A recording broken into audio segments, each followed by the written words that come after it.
Good evening, everybody. It's on or about 6:30. I'll call this meeting to order and ask everyone to please silence their cell phones and personal devices.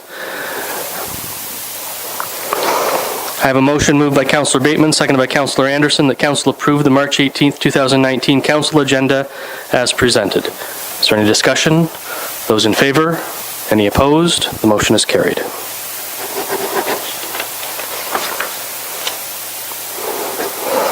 Are there any declarations of pecuniary interest, and if so, please state the general nature thereof?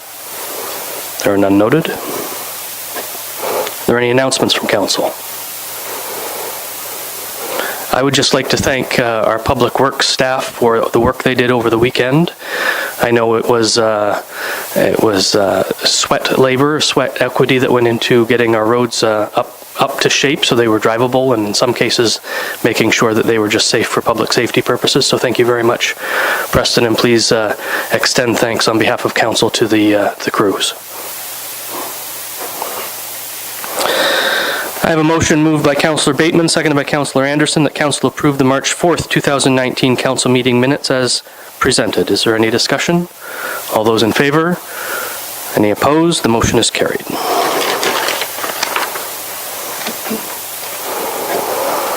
I have a motion moved by Councillor Anderson, seconded by Councillor Bateman, that Council approve the March 11th, 2019 planning meeting minutes as presented. Is there any discussion? All in favor? Any opposed? The motion is carried.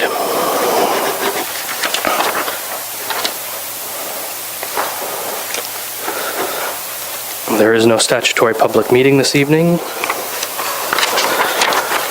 We do have two delegations. Our first delegation is Dr. Green from the Guardians of Presqu'île, progress report on monitoring of water quality. Roger?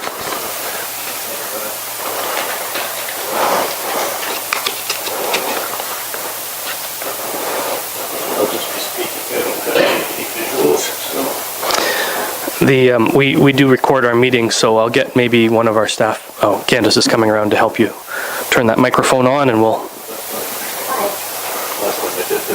We're doing that.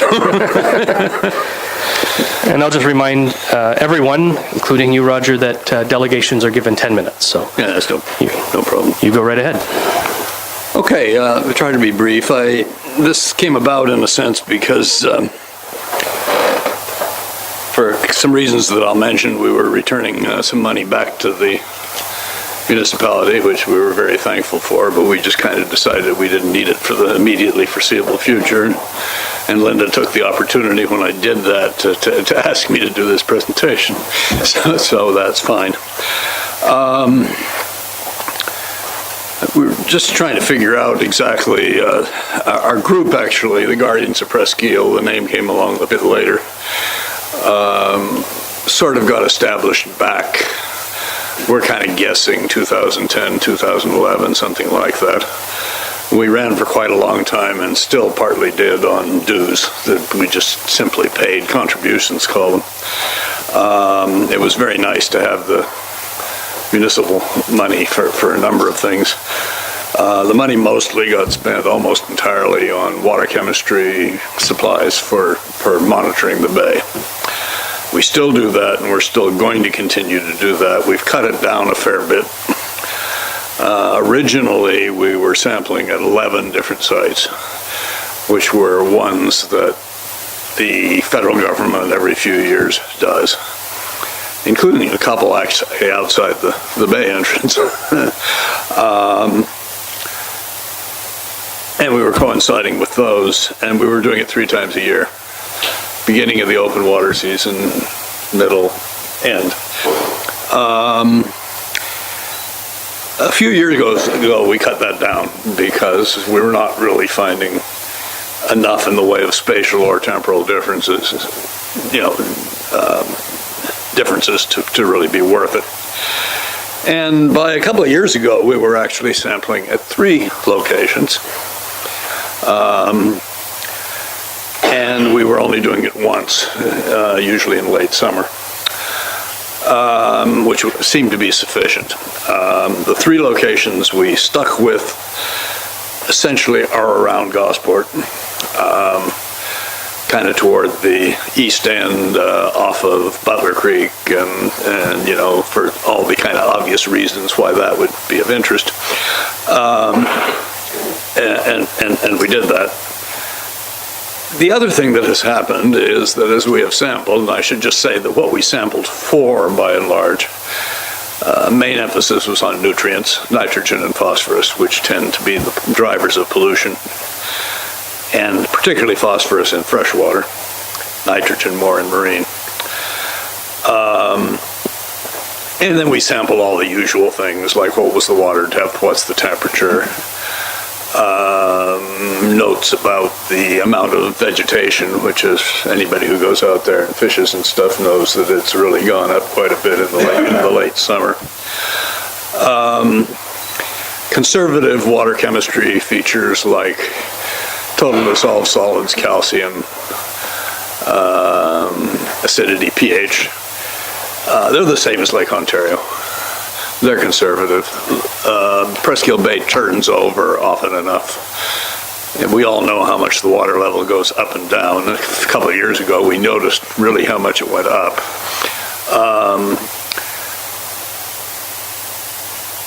But it's also pretty shallow and not that protected, so it's kind of wind-driven. If you've been out there, Presqu'île Bay can be a little bit, tiny bit scary on a really windy day, oddly enough. Which is enough to, in limnology, we would say, turn it over, makes it. There's also an amazing amount of water that flushes in and out through the canal. I was down there during this last fall and summer with a couple of tweenies, one of them being my daughter, and I was just absolutely amazed at the volume of water that was coming through the canal. We were down near one of the old railway bridges, and you could hardly stay in position in the water against it. That's a lot of water going in and out, and I didn't actually, 7 or 8 years ago, I would not have believed that if somebody had told me that. And it's too bad Roger McMurray isn't around. He was with us during all the early part, and I gather he grew up on the canal. His father, I gather, was a swing bridge operator and that kind of history, so he was a fund of lore, shall we say. And I wanted to do some thanks because I'll forget otherwise. Catherine Farley is in our group. She's sitting right there. She's the only one that made it tonight. Esther Hales is the other person in the group that really has knowledge of water chemistry, and she went up and did herself a degree up at Trent. But she's got a family conflict tonight, so she couldn't be here. She was the one generally who went out with me to do the water sampling every year, the last how many years. Mark Schwartz is in Kingston now, works for Queens. And I've already mentioned Roger Murray. Margaret Sayre, who lives down at Gosport, has been a member of our group all along, too. Okay. The other reason we've kind of stopped, well, let me back up a second. We've given back the balance of the money.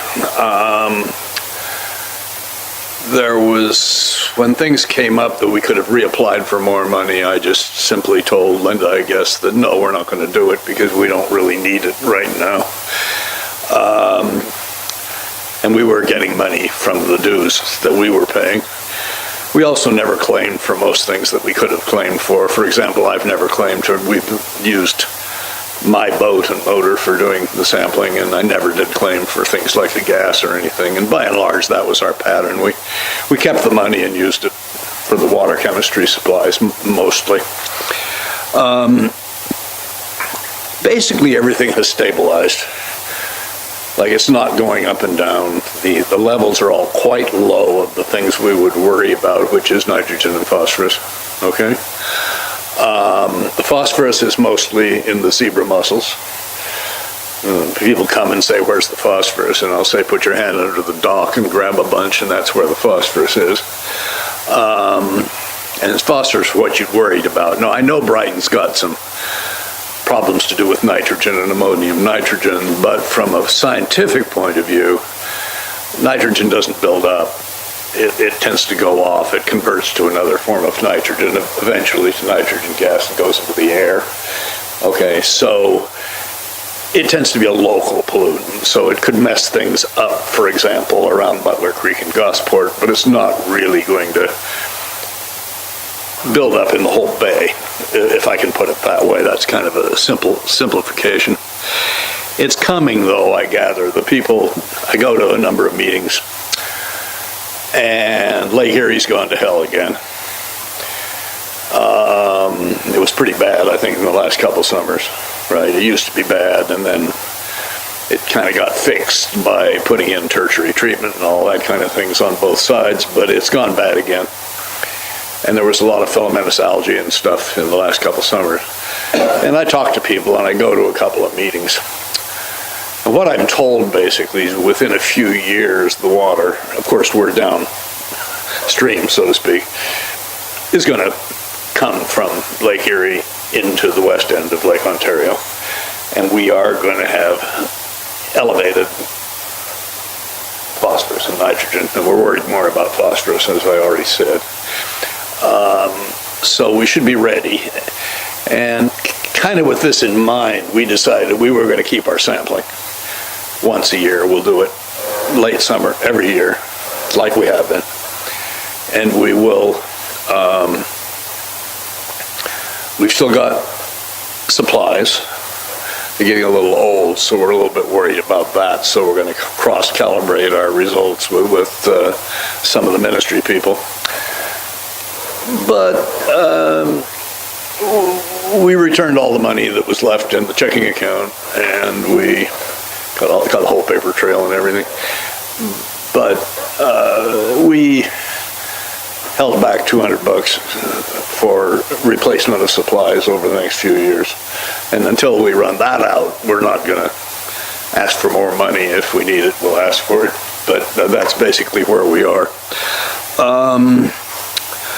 Let's just see what I've skipped. Okay. The zebra mussel population still seems to be in there. I go to a meeting paid for by an Alaska NGO every 3 years, and it's in Montreal this fall, which is all about invasive species. So I'll get an update this fall on what the hell's going on with the zebra mussels and that kind of thing.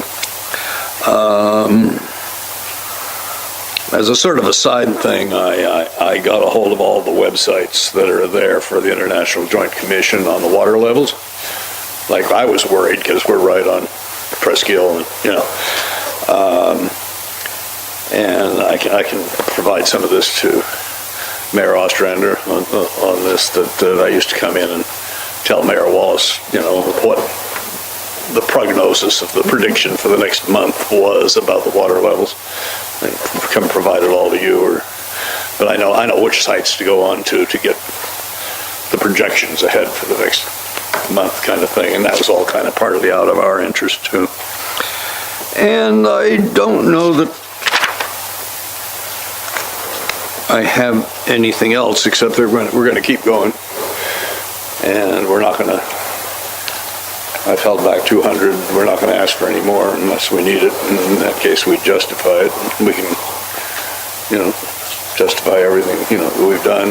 That's all I have to say, really, unless there are questions. I don't know how you do this. Well, I will open the floor up for questions, but I want to thank you for the work you and the Guardians do. And we very rarely get money back from organizations who say, but we'll carry on doing our work. So thank you for your continued stewardship and for returning money that you didn't think you'd need. If you want a little bit of additional honesty, I went into the credit Be careful. I went into the credit union in Quinte First and discovered the amount that they were taking monthly out as a fee. And I thought, this is ridiculous. It's sitting there. We're not tapping it. This amount, is coming out every month. Let's close the damn account so that we're not, draining all that money for absolutely no purpose. So that was part of it, too. Fair enough. Are there any questions or comments from members of council? Councillor Tadman. Hi. Well, I've been very aware of what you've been doing all along, and I also want to thank all of you, and thank you very much. And Could you just tell the council and mayor and the people in the audience what your background is, what your specialty is, and also the people that go out and test? These are all professional people, I understand. Well, Esther Hales went up to Trenton and got herself a degree in this stuff, largely, I think, motivated by doing this kind of work with us. And of course, like so often happens these days, she got her degree and then couldn't get a job in it. So that's sad. Yeah. For me, oh God. My background has all been in either freshwater or marine and work, and I still do work gratis for an NGO in Alaska. That all started with the Exxon Valdez oil spill, but that's the marine side. But I'm also, my PhD was in fact down in the Finger Lakes just south of us, which obviously was freshwater. So I've gone back and forth, and you may not know this, but freshwater and marine people tend to hate each other. They don't go to each other's meetings, they don't read each other's journals. Oh, really? Yeah, it's the weirdest kind of bias, but I am one of the few people, and a couple other people I know who've gone to meetings on both, and I've done work in both all my life, so I can go back and forth fairly easily. That's the short version of me. Yeah.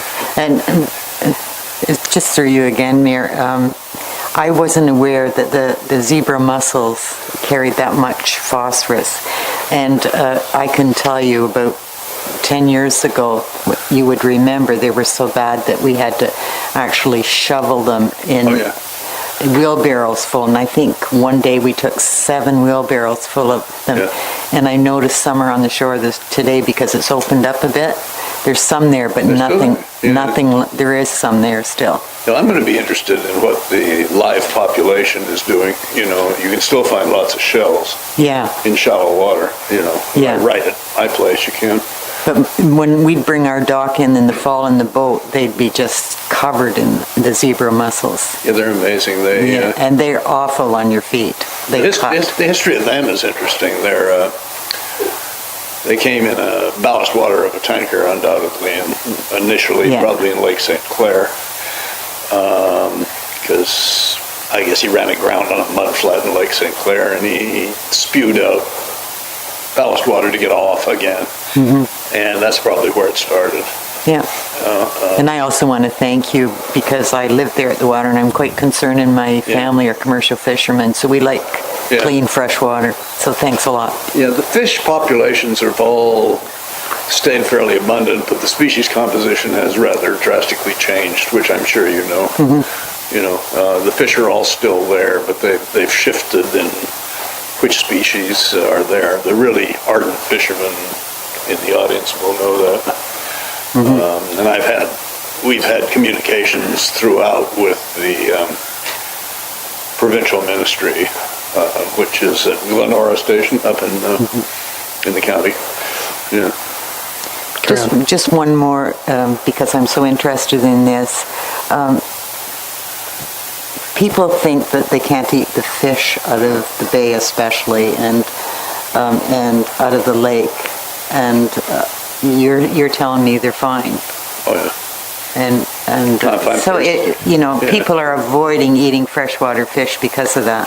Well, I don't. I love. Of course, most of our freshwater fish now commercially come from Lake Erie. Yeah, I know. Yeah, they used to come more from Lake Ontario, but no, they're fine. I mean, if I'm thirsty out there, I'll just drink water out of the lake. It's fine. I'm not sure that I would drink it right off of Butler Creek. Well, we know what's coming from there. Yeah. But it's it's pretty good. It's not.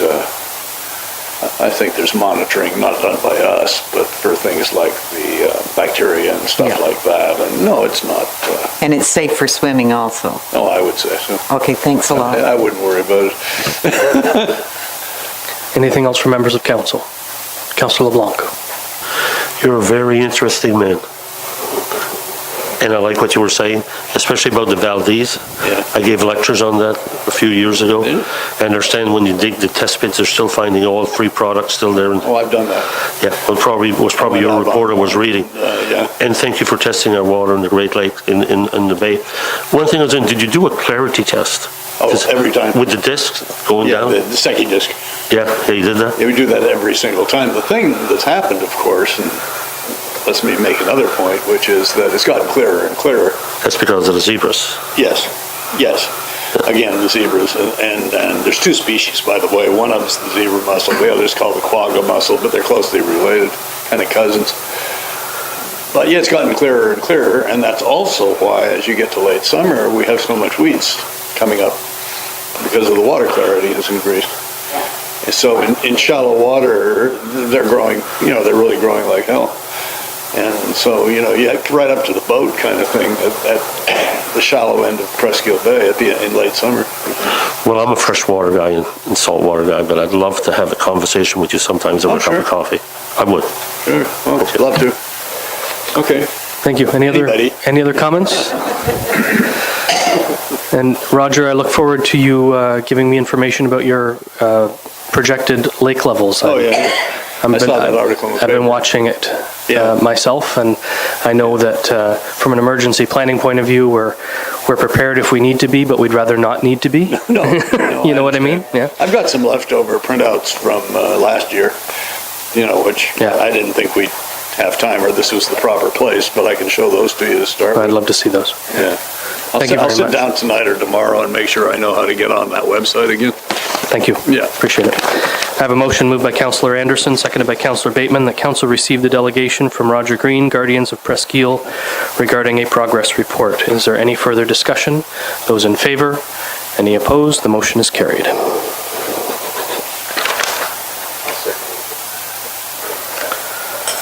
And our second delegation is Doug Stevenson, the Executive Director of the Bay of Quinte Regional Marketing Board, seeking partnership with the municipality of Brighton. Mr. Stevenson, nice to see you again after all these years. Thank you, Mayor Ostrander and Council.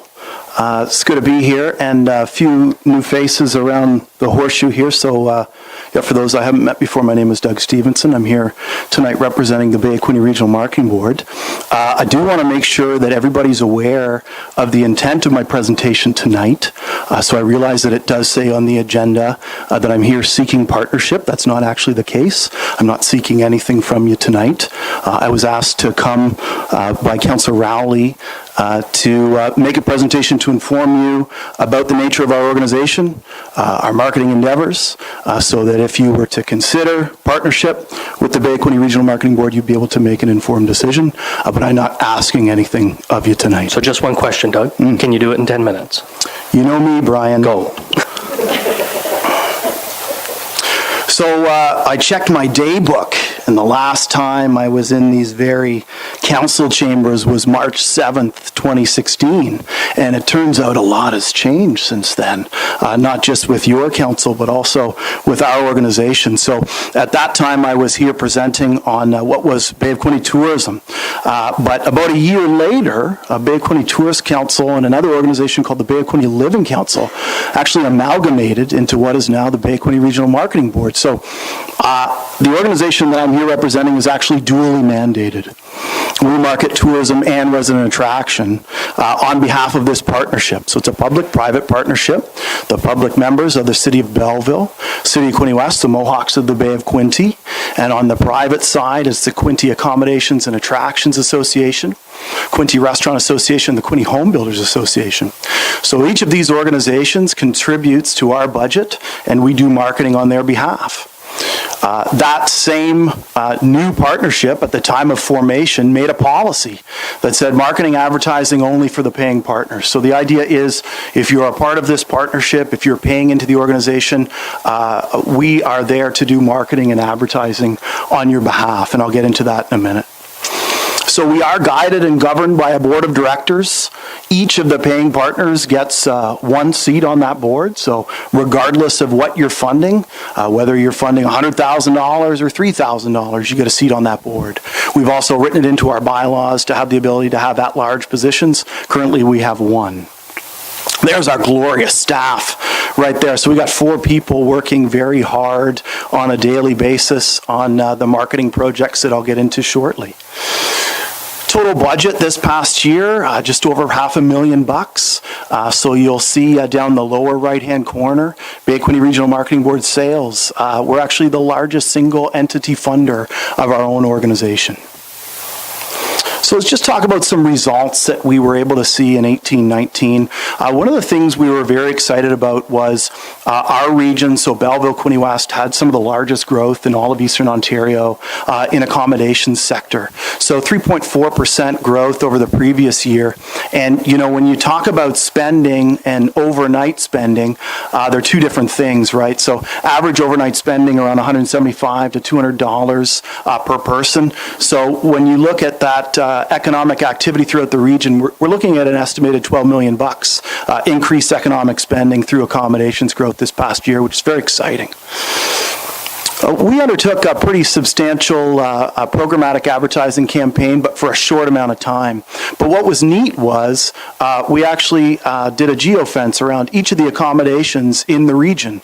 And we were able to see that folks who either clicked on our ads or saw our ads, over 1,100 of them actually came and stayed at our Bay of Quinte regional accommodations.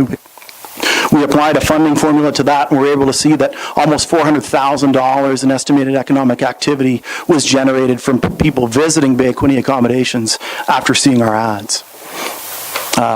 We work very actively in trying to get sports, tourism, and other events to the region. So our business development manager, Trevor Norris, is actually in Ottawa right now attending the Canadian Sport Tourism Alliance Sports Events Congress. Last year, he was able to bring 2 provincial tournaments to the region worth over $465,000. We promote a golf package. Actually, Timber Ridge is a partner. They pay into the Accommodations and Attractions Association for that. Over 1,700 rounds sold and having an economic impact of over $350,000 this past year.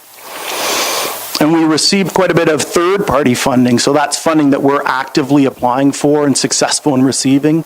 So $100,000 through the Rural Economic Development Program, over $60,000 from our regional tourism organization, and over $7,500 from the federal government. When we look at operations, we really built a plan that was a 2-year plan that we just are bringing to culmination right now, driven through these 7 business plan priorities. On a daily basis, we are marketing across 30 primary initiatives. So things like you see every day, social media, digital advertising, video, but also new strategies that we've been implemented like travel, trade, and earned media. So our flagship product would be our Discovery Guide. We print 40,000 copies every year, distributed all across the province. It's a $50,000 project. We've gotten quite a bit of accolades through this Discovery Guide. So we were recognized by the Economic Development Council of Ontario as having the best guide for communities with populations of 50,000 to 250,000 for 2 years in a row. Ontario Tourism, through the Tourism Industry Association of Ontario, also awarded it as the best discovery guide in the province. So after being recognized through the tourism and economic development sectors, we feel very confident that we have one of the best discovery guides you could find. We're also recognized by a leader in the arts community in the country called Applied Arts, not just for our discovery guide, but for some of the illustrations and our overall brand. Sorry, let me say one more thing. Accolades are great, but I guess what we're really interested in and how it changes behavior. It's very interesting. We rebranded this Discovery Guide 2 years ago, and the amount of feedback that we get from people who message us or who we hear from, who used to say, you know what, I used to just kind of drive by or I stopped to get gas, and now they're interested in visiting because of this Discovery Guide. We print a map every year that shows the breadth of the attractions in the region. So 100,000 copies distributed locally through hotels and visitor centers. We actually did a series of focus groups this past year on that map and found that through speaking with hotel frontline staff, visitor services center staff, and staff from our municipalities, that the map wasn't doing exactly what we needed from it to do. So we're redesigning it this year. It's going to have more of a business listing approach, greater wayfinding ability, so more roads, and larger in scope. We developed our own touchscreen kiosk platform about a year and a half ago. The hotels who partner with us came to us and said, our frontline staff are too busy in the summertime. Is there anything that you could do to help? So we created a kiosk that uses the TripAdvisor model. So it helps people navigate the region through a touch screen, shows all the business information. You can see events in the region. You can create your own itinerary and email it to yourself. So we've got 16 of these physical kiosks in hotels, places like the Shorelines Casino, Quinte Sport and Wellness Center, National Air Force Museum of Canada, the Marina in Quinte West, high traffic locations. But we took it a step further. We actually developed it into an online application, so you can access it on your mobile or your desktop. And then we actually took it a step further on that step further, and we developed one specifically for resident attraction. So for those who are interested in moving here, you can actually map your address, see how close it is to places like healthcare facilities, daycares, schools. So it's not only used by visitors, but also real estate agents and folks interested in moving to the region. We have a closed-circuit TV platform that we have in hotels as well. So essentially when people are checking in, they're able to see video always rolling, an events screen, and other advertisements. And I do a weekly call-in during the leisure season, so basically May to October, where I'm calling into radio stations on Thursdays or Fridays to talk with the morning DJs to tell them what's going on. Any given year, our good pals at Stats Canada tell us that just over 3 million people visit this region. About half of those folks actually stay with you on your couch or in your guest bedroom. So it's very important for us to continue to spend money locally, just as much as it's important for us to spend money to try and disseminate projects like this across the province to visitors and potential residents. Of course, we're communicating on social media. Proud to have over 40,000 followers that we're talking to every day. We actually coordinate 5 websites, so a regional portal, our tourism website, our resident attraction website. We are the coordinators of the immigration portal for the regional partnership. We also have a jobs website, quintejobs.ca, and essentially it's a marketing tool where every week we post 8 jobs that pay $50,000 or more, and we put that out over a multi-tiered marketing scheme. And the idea is you're not going to attract people to the region unless you're paying them decent cash. They're not going to uproot their family or try and get a mortgage. So that's why we target the 50,000 plus jobs. We actually started a new one that's specific to trades jobs because of the demand for trades jobs in this region. So quintejobs.ca/trades. I mentioned the immigration portal that we're coordinating on behalf of a partnership that's been redesigned and relaunched this past year. We're also very active in travel trade, which is, group tours, bus tours. We've been going to multiple sales missions in partnership with Destination Ontario, which is the tourism arm of the province. We just created a new partnership with CAA out of the Belleville office, so they are actually taking bookings for us now. We can create a package. CAA will take care of all the financial aspects and the contractual aspects of a booking. So we've had some terrific success in media as a result of the marketing we've been doing. Money Sense rated Belleville and Quinte West as some of the top places to live in Canada. Belleville was actually rated inside the top 10 for places to retire in Canada.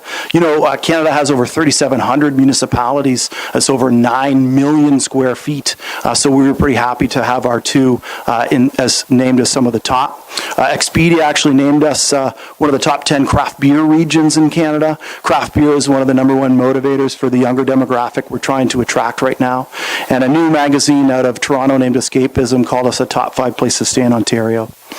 As I mentioned, we were able to pick up some exciting awards as part of the work that we've done. We also had a very strong Google AdWords campaign where we won a contest. We were in the top 5 in North America for growth. We're actually the only Canadian organization inside that top 5. And I was able to go down to Google headquarters in Silicon Valley and do some great learning sessions that we're actually developing into some workshops to present to small business stakeholders in our membership communities. So in terms of where we're going in the following year, it's really year one of what will be a 4-year plan. We're really focusing on the shoulder season. So if you look at hotel capacity in the summertime, you'll find that our region's accommodations are at about 90%. In the wintertime, it's more like 50 or 60%. And then similarly, from a real estate point of view, sales in the Bay of Quinte region were around $100 million per month during the summer months in 2018. But when you looked at winter, it was closer to that $50 million mark. So we're really targeting, especially the winter time, but spring and fall as well, for all of our marketing. So it's taking all of our core products and putting that spin on them. We're actually looking at hiring a new staff that will focus on sales and products, so our business development manager can focus on things like travel, trade, and sports. And we're going to double down on trying to get out and attend new events, and also on our digital marketing campaigns. So, as I mentioned, Councillor Rowley asked me if I would come give an idea of what our organization's been up to since, I guess, March 7th, 2016, when I was last here.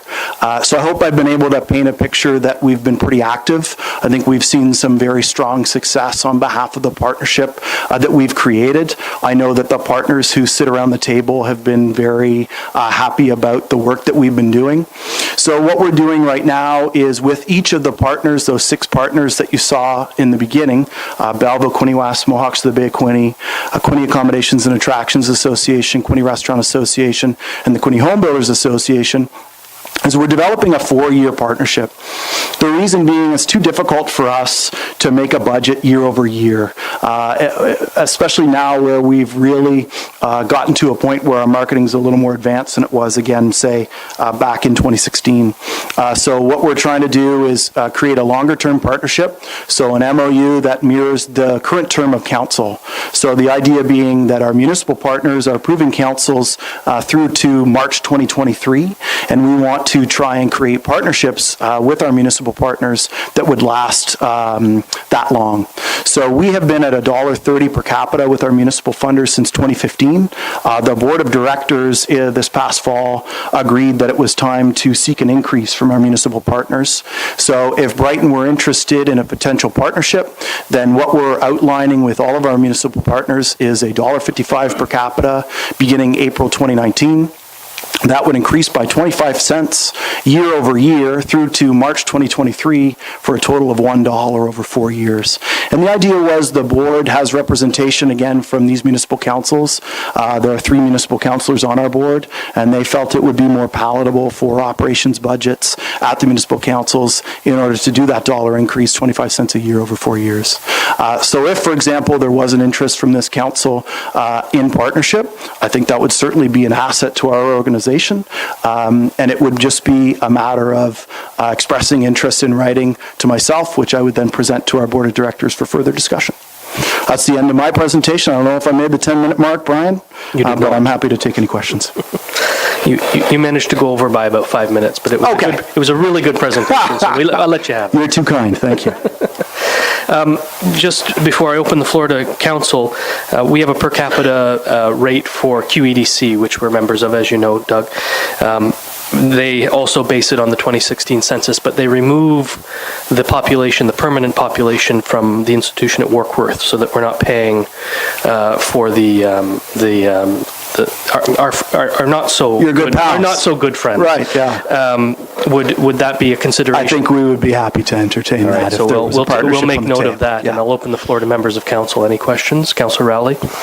Not really a question, but I just want to thank Doug for accepting my invitation. You bet. And since I sat around your horseshoes several years ago, you have certainly become a very, very ambitious. So thanks for your presentation. Thank you. I look forward to our motion. Anyone else? Councillor Anderson? Hi, Doug. Hey. Might be a question that others have. When would you ever branch out into the county a little bit further? That's an excellent question. So again, when we think back to the history, when we had 2 organizations, the Prince Edward County was actually a partner, a paying partner of what was the Bay of Quinte Living Council. So I believe it was similar to Municipality of Brighton.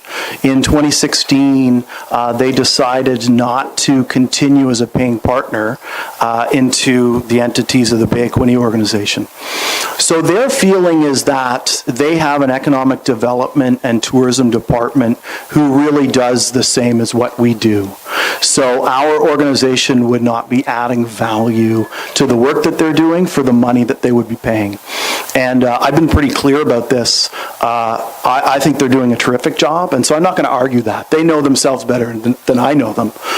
So I think when you look at our current municipal partners, or our organization was especially formed because their economic development and tourism departments are largely administration-based. They're not marketers. So we've developed an expertise in marketing, especially with a regional approach.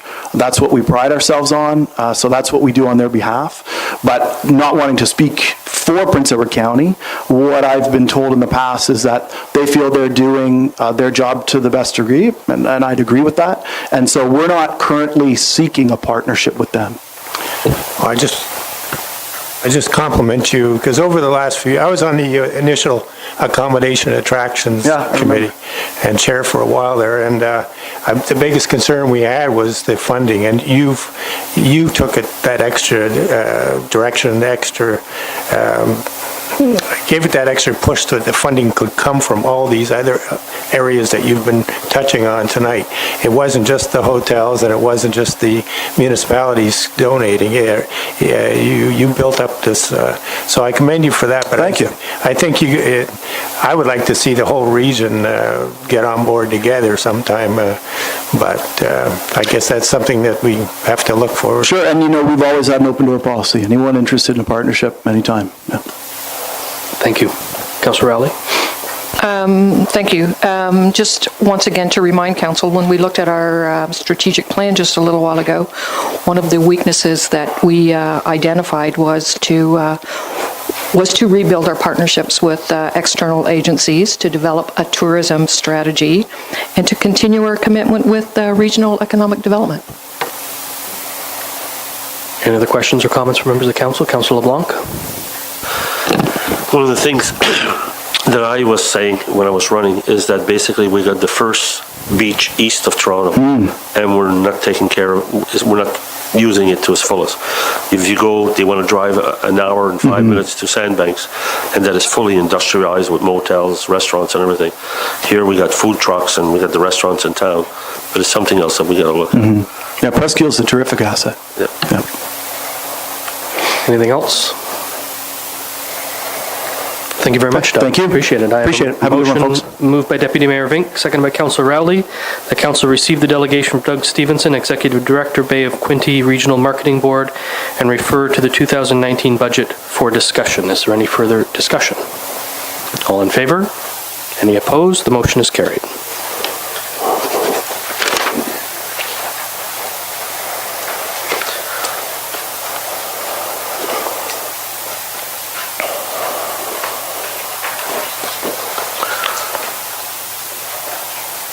Mr. Ty, are there any little yellow forms in that bin beside you? That's the shaking of the head I like to see. We have no staff reports. We have no notices of motion or motions. We have, under unfinished business, an appointment of a member of council to the Community Care Northumberland Transportation Committee, looking for a council committee member to be appointed. And I have a motion, but there's no name in the blank spot. So, Councillor Tadman. If with council's approval, I'd like to sit on that because I'm on Quinte Access. And I think it's a good tie-in. Yeah, it would tie in good. I sat in on this group, and the number of times I would have to say, well, I'll have to find out, because we end here, and Quinte Access ends here, and this would be great because we join the two together. So if that's okay, I'm going to write Councillor Tadman's name in here.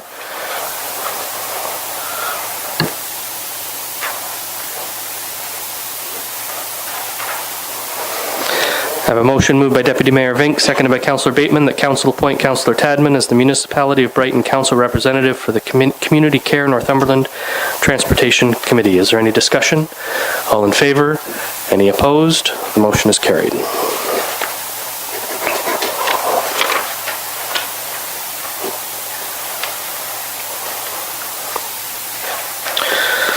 And we'll move into bylaws.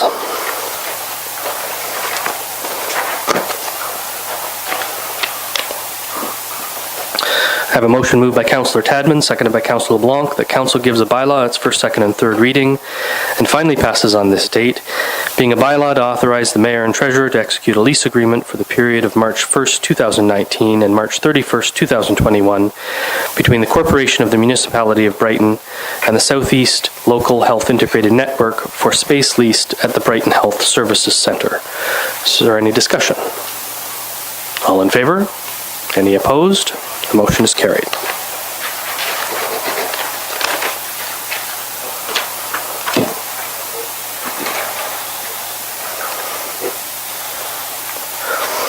I have a motion moved by Councillor LeBlanc, seconded by Councillor Tadman, that council gives a bylaw its first, second, and third reading and finally passes on this date, being a bylaw under the provisions of Section 34 of the Planning Act, RSO 1990, to amend bylaw number 140/2002, as otherwise amended, of the Corporation of the Municipality of Brighton as it applies to certain lands located in Part Lot 23, Concession C, Municipality of Brighton. And this is with regard to the zoning bylaw amendment Z02-2019 Tom and Meta Vance that we discussed at the last meeting. Is there any discussion? All in favor? Any opposed? The motion is carried.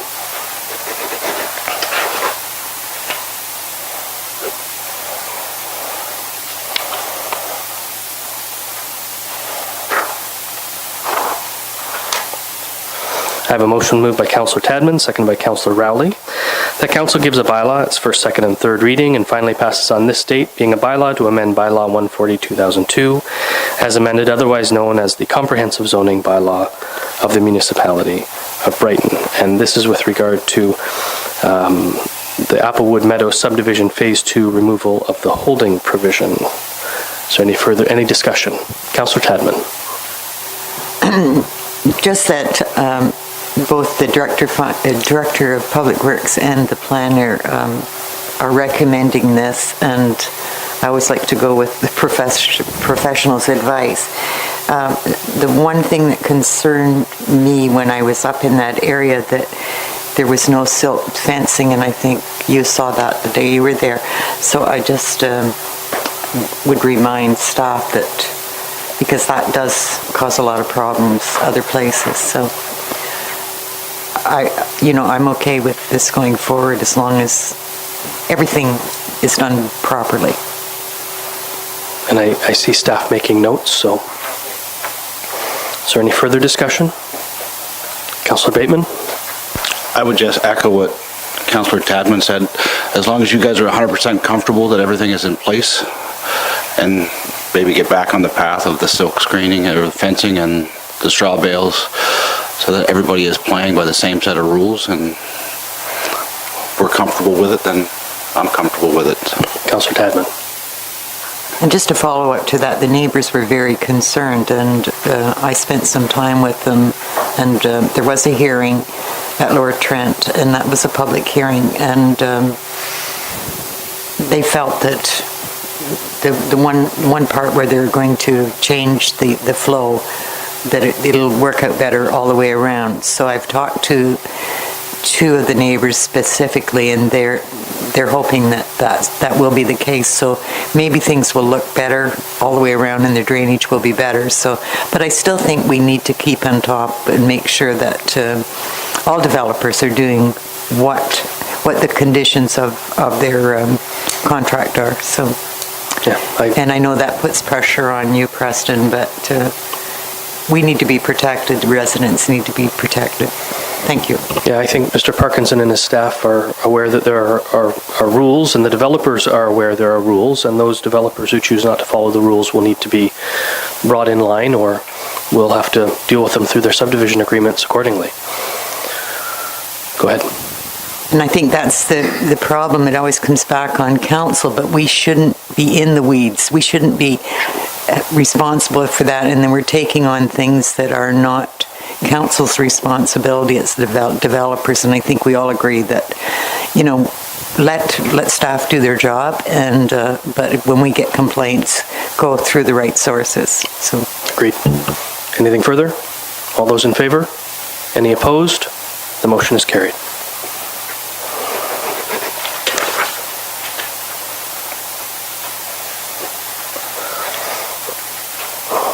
I have a motion moved by Councillor Tadman, seconded by Councillor Rowley, that council gives a bylaw its first, second, and third reading and finally passes on this date, being a bylaw under the provisions of Section 34 of the Planning Act, RSO 1990, to amend bylaw number 140-2002 as otherwise amended of the Corporation of the Municipality of Brighton as it applies to certain lands located in parts of lots 4 and 5, broken front concessions, and having civic address 240 Presqu'île Parkway in the Municipality of Brighton to change the zoning from urban residential exemption zone, future development zone, agricultural zone, and highway commercial zone to environmental protection zone, while also introducing a new exception to the highway commercial zone.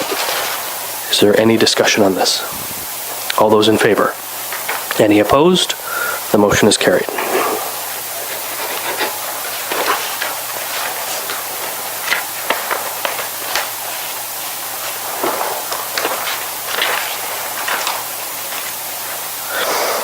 I have a motion moved by Councillor Rowley, seconded by Councillor LeBlanc, that council gives a bylaw its first, second, and third reading and finally passes on this date, being a bylaw to authorize the mayor and clerk to execute a service agreement between the Corporation of the Municipality of Brighton and the Brighton Crammy Chamber of Commerce for the coordination and delivery of the Brighton Applefest Street Fair to be held on September 28th, 2019. Is there any discussion? Go ahead, Councillor Tadman.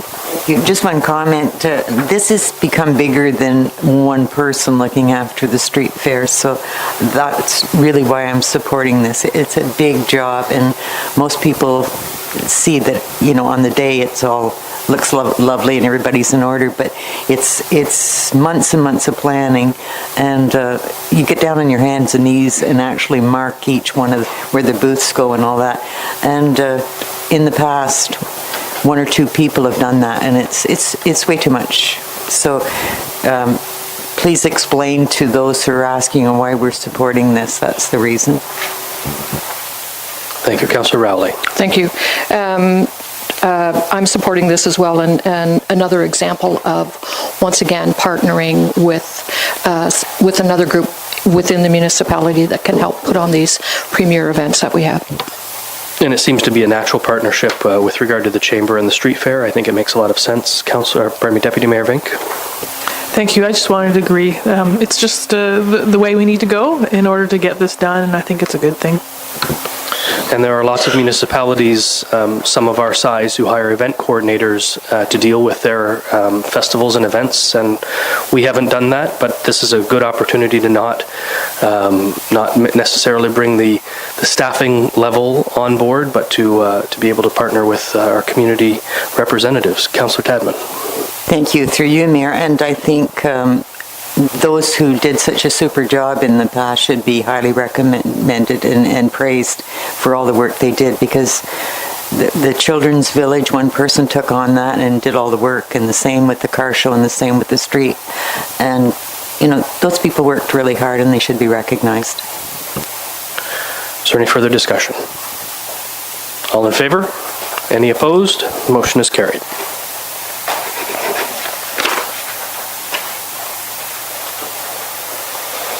Moving on to reports of advisory committees of council, reports, minutes, and council reports. I have a motion moved by Councillor Tadman, seconded by Councillor LeBlanc. Sorry. Start again.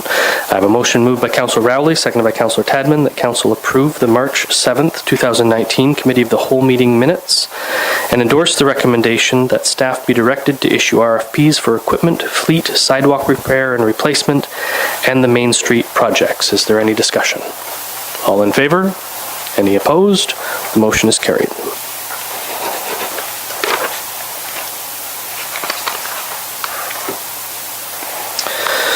And we have no reports or minutes of statutory committees, boards, or external agencies. We move into correspondence, and I have a motion moved by Councillor Tadman, seconded by Councillor LeBlanc, that council support or receive the request from the Fellowship Christian Reformed Church to request to consider waiving or reducing fees for the rental of the arena and temporarily placing sea containers on an appropriate side of the arena for 2 months prior to the Big Give, June 1st, 2019.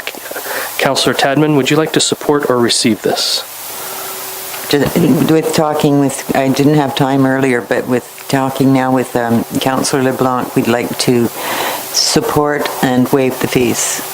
Is that okay with you, Councillor LeBlanc? Yes. Very well.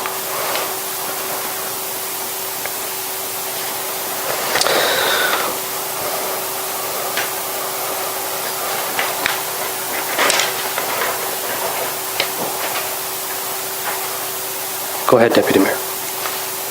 Thank you. I just wanted to note, it says on behalf of the Christian Reformed Church, that's who the letter came from, but it actually is on behalf of the ministerial churches in town. They're all listed in there. This is a group effort, not just one church, so I just wanted to make sure we're all aware of that. So the motion now reads that council support the request from the Fellowship Christian Reformed Church. We're just going to leave that because the letter did come from the Christian Reformed Church, which I guess is the lead agency, so to speak, in the ministerial for this particular event, and waive fees for the rental of the arena and temporarily placing sea containers on an appropriate side of the arena for 2 months prior to the Big Give, June 1st, 2019. And in my discussions with Mr. Miller, he is well aware of this and will be working with the ministerial about this. Councillor Tadman? It's probably Deputy Mayor that's been more involved with this, but I know it was hugely successful last year. Did you want to speak more about how people can give to that? Sure, I'm not involved in the planning. I was there for the day last year, and you wouldn't believe the people who came and the people who were very thankful and could not believe that everything was free. And that's the really cool part about it, is that we can just come together as a community. I believe they're going to advertise when there's a certain time frame where people can come and donate whatever they want to donate, and they'll be held in the sea containers and then sorted for that day. And then it's free for anyone who has any kind of a need to come out and get what they need. Plus food. Plus free food. That's how the churches do it, eh? They feed you first. Is there any further discussion? All in favor? Any opposed? The motion is carried.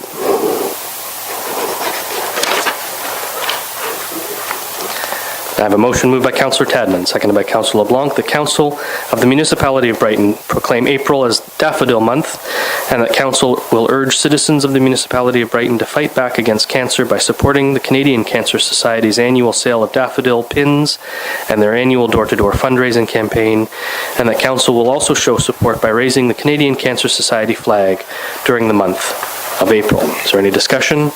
All in favor? Any opposed? The motion is carried.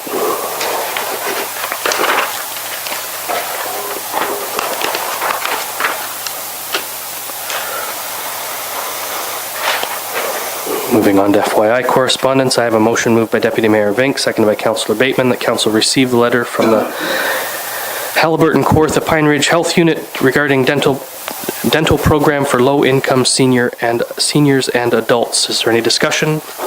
All in favor? Any opposed? The motion is carried.